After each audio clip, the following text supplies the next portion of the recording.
చేస్తుందంట, వాక్యం విననివ్వదు, నిద్రపోతుంది. వాక్యానుసారంగా నడవనివ్వదు, వాక్యం నేర్చుకొనిస్తుంది, వాక్యం దాచుకొనిస్తుంది, వాక్యం విననిస్తుంది, కానీ వాక్యానుసారంగా నడవనివ్వదు. స్తోత్రం.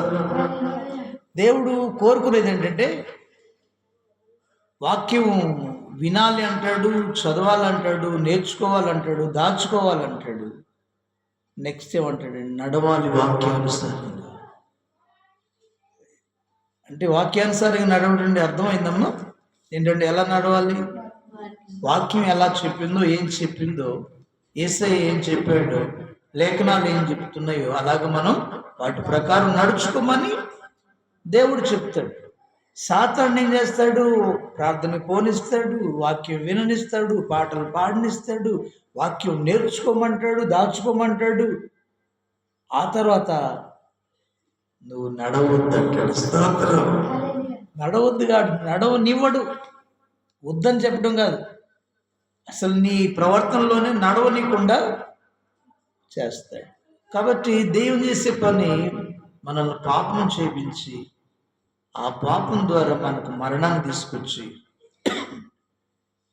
దేవుని తీర్పులను తీసుకొచ్చి నిత్య నరకానికి తీసుకెళ్ళింది. ఏ జ్ఞానం అంటే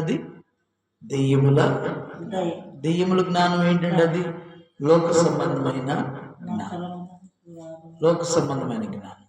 కాబట్టి ప్రభునందు ప్రియులారా, ఈ లోక జ్ఞానం ఎలాంటిదంట? దెయ్యముల జ్ఞానం. కాబట్టి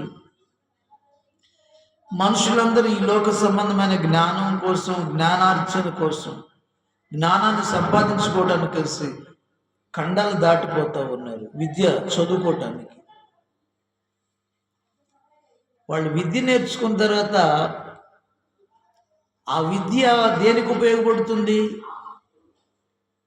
దేవుడు అంటే ఎవరో, దేవుని జ్ఞానం ఏంటో తెలుసుకోనివ్వకుండా చేస్తుంది.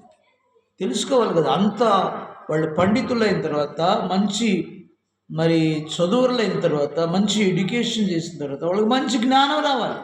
ఆ జ్ఞానం వారికి టీచ్ చేయాలి. ఏం టీచ్ చేయాలి? మంచి ఏంటో చెడేంటో తెలుసుకున్నట్లుగా చేస్తుంది జ్ఞానం. కానీ ప్రియులారా, వీళ్ళు చదువుకొని ఏమనాలి వీళ్ళని?